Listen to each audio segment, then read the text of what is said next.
Hi all, welcome to my channel, welcome to my world, to the world of Wayne. Special issue this one, issue 126 of Eagle Moss's build the Delorean. The car is finished.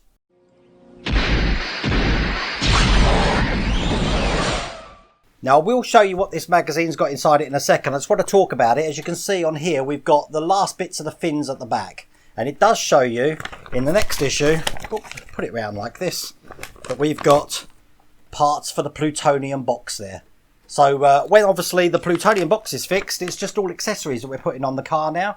And to be honest with you, I can't believe it's come to an end. So once we've fixed this in this issue, you'll see that it's all going to be completed. And it will be going over back in the case next to the Grey Sports Almanac. Where's my Grey Sports Almanac gone? I'll have to find that. We'll see where it is anyway. So anyway, look, I hope you enjoyed this video. Take care.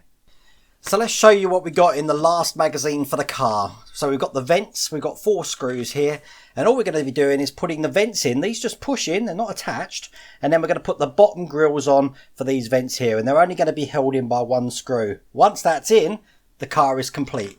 In the next stage, it's showing you how to put on the Mr. Fusion. Now, I'm not going to be doing this, but I'll show you what we need to do. We just have to remove 2 pipes for this to sit on, and then that will be sitting in absolutely perfectly. And as you can see, the car is complete. It doesn't tell you that though, because right at the end, it just tells you what we got coming, which as you can see is the base for the plutonium box and the hinges. Sorry, the lid for the plutonium box and the hinges. So in the next 3 issues, it's going to be the plutonium box, leaving the last issue to be the alarm clock. So without further ado, let's get cracking on the last one. Okay, so the first parts 1 and 2, we're going to be putting in these vents parts, which just look just like this. These are just going to be slotting into here, just like this, and it just says make sure they're orientated correct.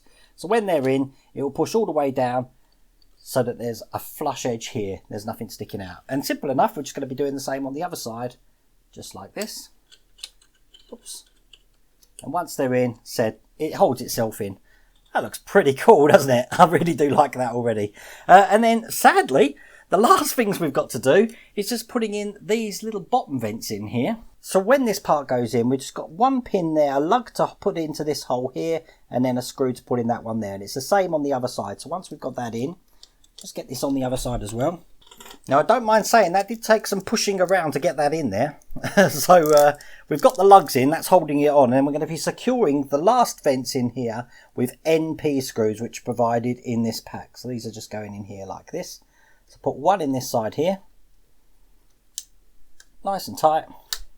And then we do the same on the other side.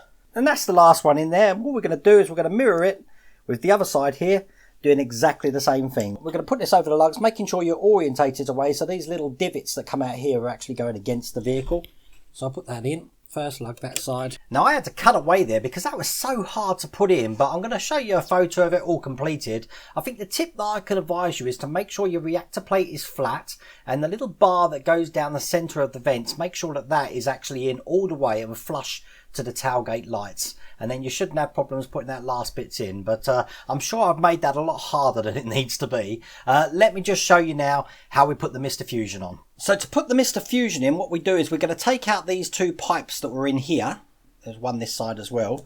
And then it's basically easy to just stick this on top then. It's just going to be able to slip right on the top, just like that, nice and flush. Now I'm going to keep mine that way because obviously I'm going to be going for the Back to the Future 3 extended editions, and it had a Mr. Fusion on top, not the little reactor core that you see here. This is actually, I'm just going to store this in the trunk, I think, or something like that. But that is the car finished. So it's been a lovely build. It's been challenging. I am going to be doing the plutonium box and the alarm clocks when they come in the last 4 issues. I'm also going to be doing the extended issue, so I'm not going to get myself too worked up with this one until I get to issue 159 and see how it goes. But that's the car done.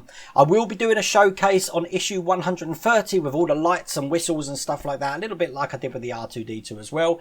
But I hope you like that video. And thank you for following me on this journey, and I hope you continue to follow all the way up to 159. Take care. Thanks for watching. If you like this video, please remember to give it a like. And if you haven't done so already, please remember to subscribe. Take care.